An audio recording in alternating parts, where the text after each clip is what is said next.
Hello दोस्तों, आज रविवार का दिन है तो आज हम लोग को पढ़ने वाले हैं भारतीय अर्थव्यवस्था के बारे में। तो आइए देखते हैं भारतीय अर्थव्यवस्था क्या होता है। एक शब्द होता है इकोनॉमिक्स होता है, इकोनॉमिक्स यानी कि अर्थशास्त्र। और एक शब्द होता है इकोनॉमी होता है यानी अर्थव्यवस्था। तो हम लोगों को अर्थव्यवस्था पढ़ना है, ना कि अर्थशास्त्र पढ़ना है। तो पहले देख लेते हैं कि अर्थशास्त्र किसे कहते हैं।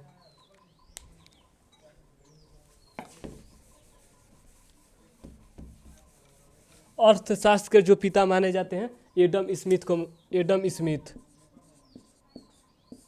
अर्थशास्त्र के जो पिता एडम स्मिथ, इन्होंने 1776 में एक पुस्तक लिखते हैं, वेल्थ ऑफ नेशन।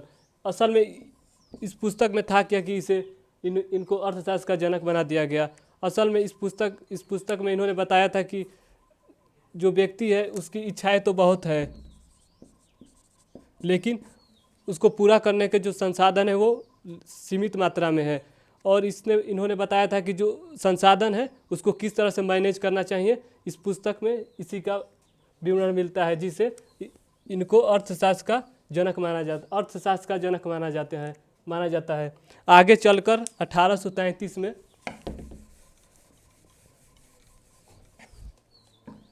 आगे चलकर 1933 में एक अर्थशास्त्री थे रेगनर फिश।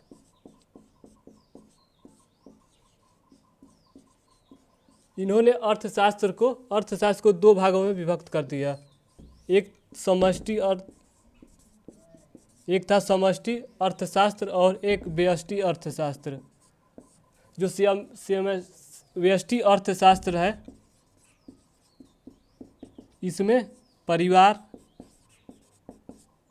या किसी कंपनी का अध्ययन किया जाता है। जैसे इसको व्यष्टि अर्थशास्त्र को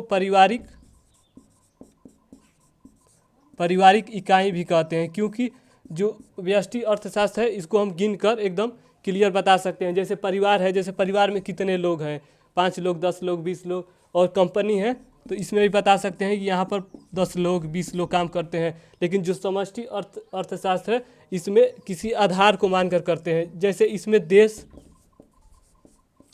या राज्य आता है, इसको हम किसी सीमा के अंदर क्षेत्र मानकर कितने लोग हैं इस आधार पर इसको व्यक्त करते हैं समष्टि अर्थशास्त्र को। और व्यष्टि अर्थशास्त्र एक परिवार या किसी कंपनी के बारे में बताता है, और जो समष्टि अर्थशास्त्र होता है वह देश या राज्य के बारे में बताता है।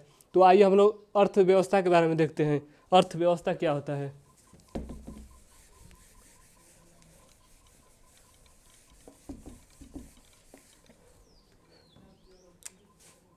जैसे मान लीजिए ये अर्थशास्त्र है,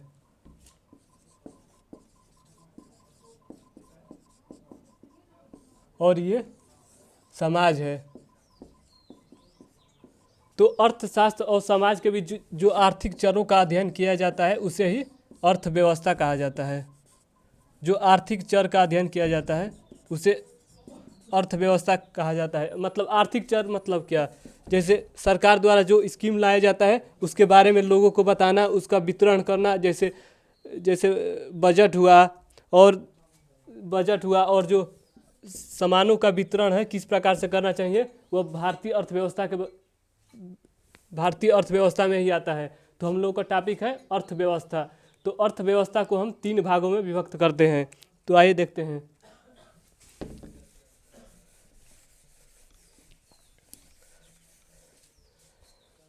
अर्थव्यवस्था के मूल 3 भाग होते हैं। पहला पूंजीवादी अर्थव्यवस्था,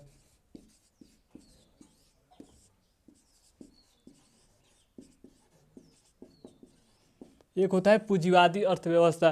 पूंजीवादी अर्थव्यवस्था में जो नियंत्रण करता है वह निजी क्षेत्र यानी पूंजीवादी लोग करते हैं, और इसमें सरकार का नियंत्रण बहुत ही कम होता है। इसीलिए इसे पूंजीवादी अर्थव्यवस्था कहा जाता है।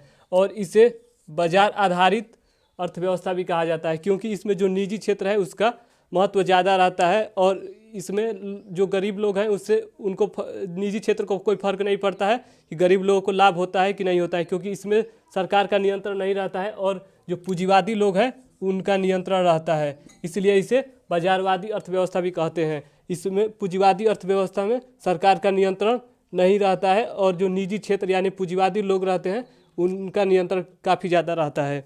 जैसे यूएसए हुआ, ब्रिटेन हुआ, पूंजीवाद ये यूएसए, ब्रिटेन, ये पूंजीवादी अर्थव्यवस्था है। ये जो देश है पूंजीवादी अर्थव्यवस्था है, यानी कि सरकार का नियंत्रण कम रहता है और जो पूंजीवादी यानी निजी क्षेत्र होते हैं उनका नियंत्रण ज़्यादा होता है। और दूसरा होता है समाजवादी अर्थव्यवस्था।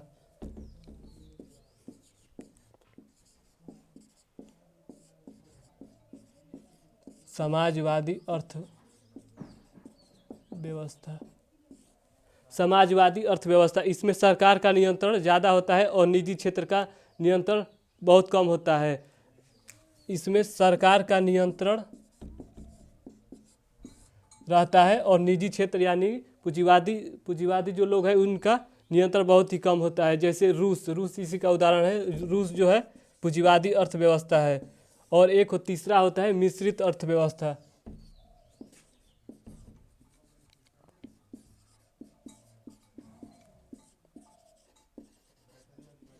मिश्रित अर्थव्यवस्था, इसमें सरकार और पूंजीवादी लोगों का नियंत्रण बराबर होता है, उसे मिश्रित अर्थव्यवस्था कहते हैं। जो भारत देश है वो मिश्रित अर्थव्यवस्था में आता है। यानी कि हम लोगों ने देखा अर्थव्यवस्था को 3 भागों में विभक्त किया गया है। पूंजीवादी अर्थव्यवस्था यानी कि इसमें सरकार का नियंत्रण ज़्यादा हो और इसमें सरकार का नियंत्रण कम हो और निजी क्षेत्र यानी पूंजीवादी लोगों का जो नियंत्रण है काफ़ी ज़्यादा हो। और समाजवादी अर्थव्यवस्था, इसमें सरकार का नियंत्रण ज़्यादा हो और निजी क्षेत्र का नियंत्रण बहुत कम हो। और मिश्रित अर्थव्यवस्था जिसमें सरकार और निजी क्षेत्र का दोनों का बराबर नियंत्रण हो, उसे मिश्रित अर्थव्यवस्था कहते हैं।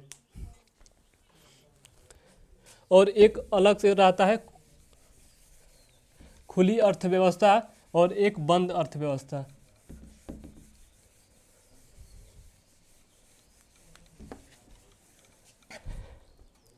एक है खुली अर्थव्यवस्था।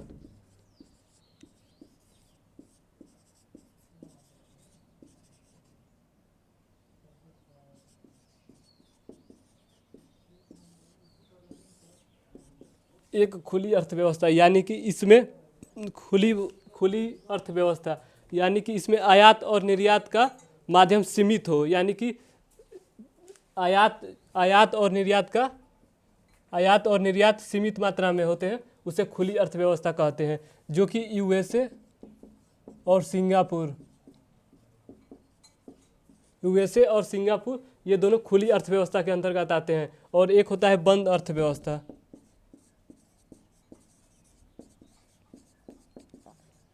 एक होता है बंद अर्थव्यवस्था यानी कि आयात और निर्यात, ना ही आयात हो और ना ही निर्यात हो, उसे बंद अर्थव्यवस्था कहते हैं। इस उत्तरी कोरिया बंद अर्थव्यवस्था के अंतर्गत आता है। और खुली अर्थव्यवस्था में यूएसए और सिंगापुर आते हैं। खुली अर्थव्यवस्था में मतलब आयात और निर्यात सीमित मात्रा में हो, और जो बंद अर्थव्यवस्था है इसमें ना ही आयात हो और ना ही निर्यात हो। आइए आगे देखते हैं।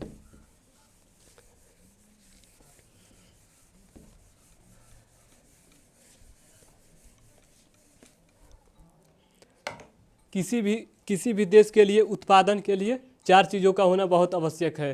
तो आइए देखते हैं क्या क्या। किसी भी देश के लिए, विश्व के किसी भी देश के लिए उत्पादन के लिए 4 चीज़ों का होना आवश्यक है। पहला भूमि, और दूसरा श्रम, और तीसरा पूंजी, और चौथा उद्यमशील। यानी कि उत्पादन के लिए ये 4 चीज़ों का होना अनिवार्य है। जैसे भूमि, जैसे कोई भी कंपनी अगर खोलनी होगी तो बिना भूमि की नहीं खोली जा सकती। और श्रम मतलब काम करने वाले जो लोग रहते हैं उसको श्रम, यानी कि श्रम 2 प्रकार के होते हैं। एक होता है कुशल श्रमिक होते हैं, और एक अकुशल श्रमिक।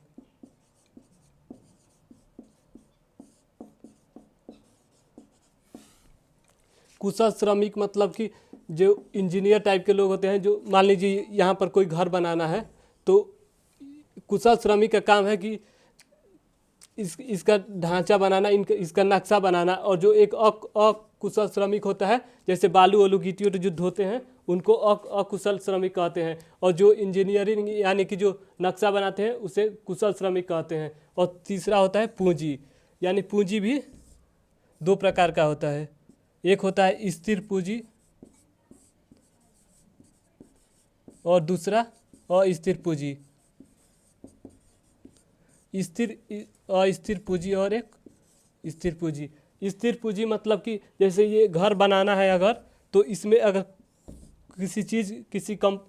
किसी मशीन की अगर ज़रूरत पड़ेगी तो वो, अगर मान लीजिए कोई मशीन की ज़रूरत पड़ी तो कोई मशीन अगर लाया जाता है तो वह स्थिर पूंजी के अंतर्गत आता है, क्योंकि मकान बनाने के बाद ये मशीन भी आगे चलकर काम कर सकती है। यानी कि अन्य मकान अगर बनाना होगा तो यह मशीन काम करेगी। और जो अस्थिर पूंजी के अंतर्गत आते हैं, मान लीजिए अगर हम जितने लोग इसमें काम किए, मान लीजिए 10 लोग काम किए, तो हम लोगों ने इसको पैसा दिया जितना, तो वो अस्थिर पूंजी के अंतर्गत आते हैं। क्योंकि अस्थिर पूंजी के मतलब कि अगर पैसा दे देंगे तो फिर वो पैसा वापस नहीं आएगा, लेकिन अगर ये मशीन है तो ये आगे चलकर भी काम कर सकती है।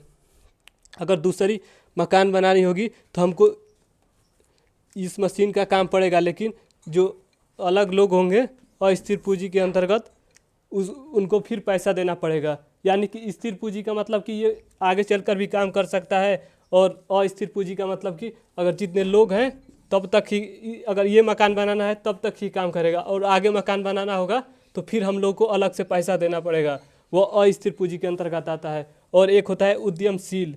उद्यमशील मतलब कि जो साहसी व्यक्ति हो,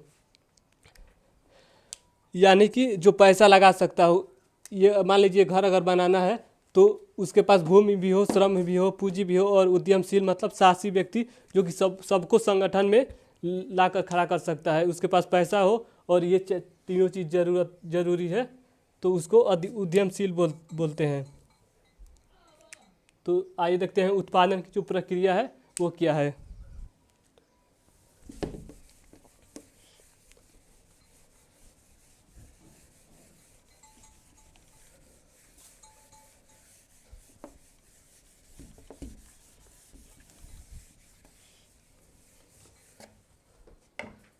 जैसे मान लीजिए कोई परिवार है,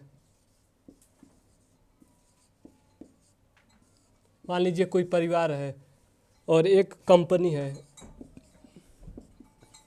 कोई भी कंपनी, इसको जूता या कपड़ा अन्य चीज़ की खोलना होगा, बनाना है। तो मान लीजिए परिवार जो है, परिवार के पास कोई भी हो सकता है, परिवार यानी सभी लोग। परिवार में जैसे मान लीजिए इस परिवार के पास भूमि है, श्रम है यानी मजदूर है, और पहला और तीसरा पूंजी है, और चौथा उद्यमशील व्यक्ति है। और ये कंपनी को कुछ बनाना होगा तो सबसे पहले ये कंपनी इस परिवार के पास आएगी और बोलेगी कि हमें कुछ बनाना है, तो हमें पहले भूमि दे दीजिए ताकि हम कुछ जो कंपनी बनाना चाहेगी वो बना सकती है। तो ये कंपनी इस परिवार के पास आएगी और इससे भूमि को लेगी, और भूमि लेने के कारण इसको ये कंपनी वाले इसको किराया देंगे और फिर कंपनी इसके पास आएगी और बिना मजदूर का काम तो होगा नहीं, तो फिर कंपनी आएगी और मजदूर को लेकर जाएगी, और फिर मजदूर को ले जाएगी तो इनको वेतन देंगी, कंपनी इसको वेतन देगा। और फिर कंपनी को जब पैसे की ज़रूरत पड़ेगी तो पूंजी परिवार से लेगी और इसको ब्याज देगी। और फिर जब कंपनी को लगेगा कि कोई उद्यमशील व्यक्ति नहीं है तो कंपनी आएगी और उद्यमशील व्यक्ति को ले जाएगी और इसको भी कुछ लाभ देगी।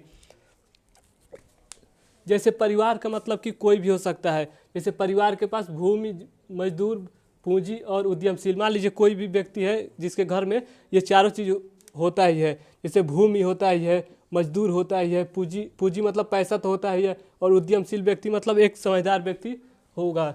और कंपनी कंपनी अगर इससे ये सब सामान, यानी कि पैसा यहाँ से आ रहा है, पैसा ये कंपनी इस परिवार को दे रही है। परिवार मतलब कि पूरा कोई अलग अलग कंपनी अलग अलग हो सकती है, जैसे राज्य हुआ, देश हुआ। तो पैसा यहाँ से परिवार के पास आ रहा है, कंपनी से पैसा आ रहा है। और जो परिवार है इसको तो जो मान लीजिए ये कंपनी है, जैसे कपड़ा हुआ, कुछ मार्कर हुआ, मोबाइल हुआ, ये अलग अलग प्रकार की चीज़ें बना रही है। तो ये जो सामान है व्यक्ति के पास आएगी, ये कंपनी इसको देगी और परिवार को देगी, और ये फिर लोग, मान लीजिए कोई कंपनी है तो कंपनी में जो लोग रहते हैं परिवार के, वो तो काम करने जाते ही हैं।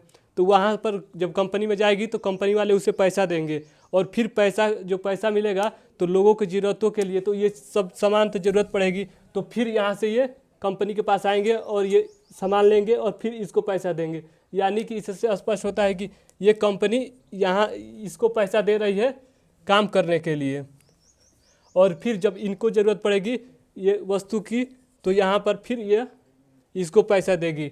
इससे स्पष्ट होता है कि यहाँ पर मनी का फ्लो हो रहा है, मनी फ्लो हो रहा है, यानी कि पैसा यहाँ पर आ रहा है, फिर कंपनी के माध्यम से लोगों के पास जा रहा है, और फिर परिवार के पास जो सामान नहीं है तो वो कंपनी से जाएगी और सामान लेगी। यानी कि ये साइकिल का जो क्रम है इस तरह से चलता रहता है। तो आइए फिर आगे देखते हैं।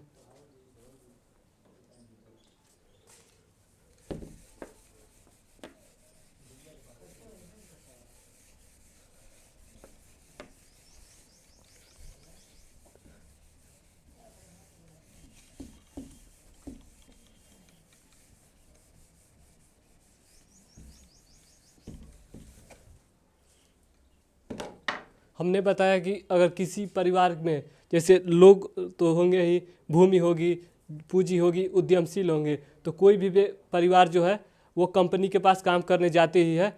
तो वहाँ पर जब जाएगी तो वो लोग पैसा उसे देंगे और उसके बदले वहाँ पर जो लोग जाएंगे वहाँ काम करना पड़ेगा। तो जब लोग काम करेंगे तो वहाँ पर जो वस्तु बनेगी तो फिर जो लोग हैं उसको वस्तु की ज़रूरत तो पड़ेगी ही, तो वो फिर उसको पैसा देगी, और इसी माध्यम से क्रम से साइकिल का जो क्रम है इसी माध्यम से चलता रहता है। यानी कि कंपनी के पास पैसा जाएगी और फिर कंपनी वाले जो लोग काम करेंगे उसमें उसको पैसा देंगे, तो इसी को मनी फ्लो कहते हैं। तो आइए आगे देखते हैं अर्थव्यवस्था के क्षेत्रक क्या हैं। अर्थव्यवस्था के क्षेत्रक,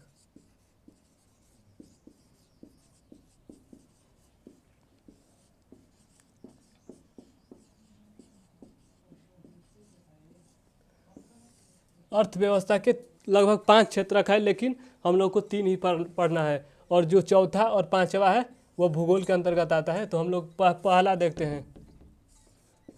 पहला जो होता है प्राथमिक होता है, यानी कि प्राइमरी होता है, और दूसरा होता है सेकेंडरी यानी द्वितीयक,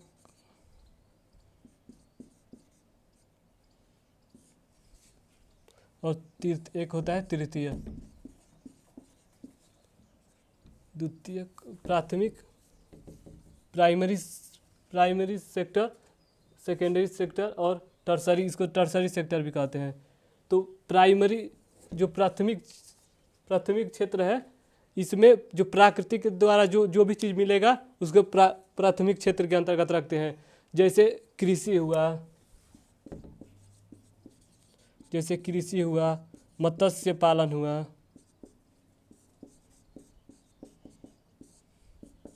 पशुपालन हुआ, यानी कि जो भी चीज़ प्राकृतिक से मिलेगी वो प्राथमिक क्षेत्र के अंतर्गत आता है। और एक होता है द्वितीयक क्षेत्र, यानी कि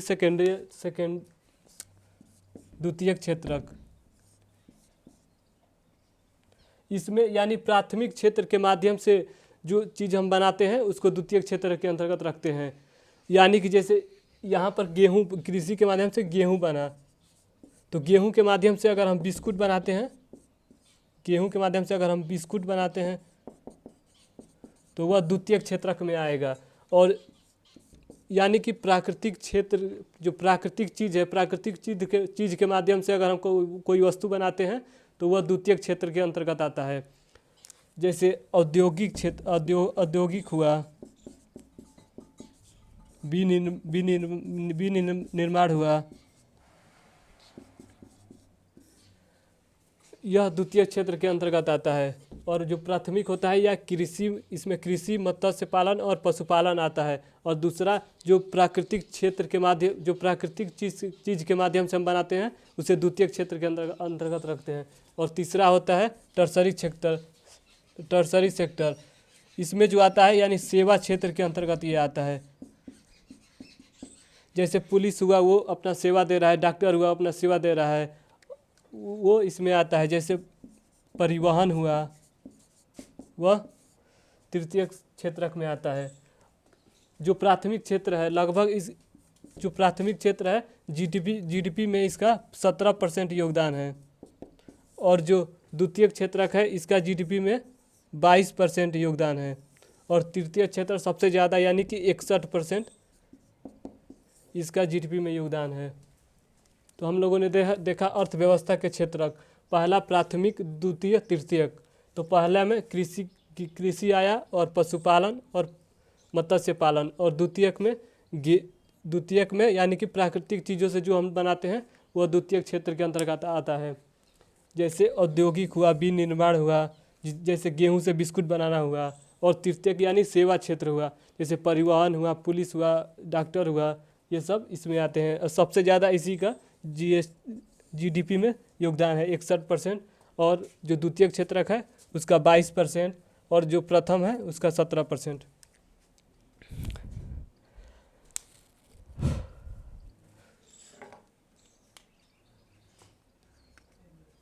तो आइए आगे देखते हैं।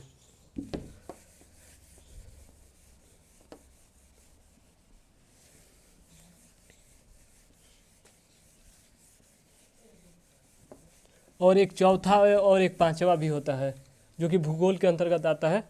यानी एक चौथा होता है और एक पांचवा होता है। जो चौथा में आता है वह गोल्ड आता है। और जो पांचवा होता है वह कॉपीराइटर होता है, कॉपीराइट। जो चौथा में आता है गोल्ड के अंतर्गत आता है और जो पांचवा होता है कॉपीराइट के अंतर्गत आता है। तो हम लोगों ने देखा अर्थशास्त्र क्या है, अर्थव्यवस्था के बारे में देखा। फिर अर्थव्यवस्था को 3 भागों में बांटा गया था, पूंजीवादी अर्थव्यवस्था, समाजवादी अर्थव्यवस्था और मिश्रित अर्थव्यवस्था। फिर हम लोगों ने देखा खुली अर्थव्यवस्था क्या है, फिर बंद अर्थव्यवस्था क्या है। फिर हम लोगों ने देखा उत्पादन की प्रक्रिया के बारे में देखा, फिर मनी फ्लो के बारे में देखा, और फिर जो अर्थव्यवस्था के क्षेत्रक है इसके बारे में देखा।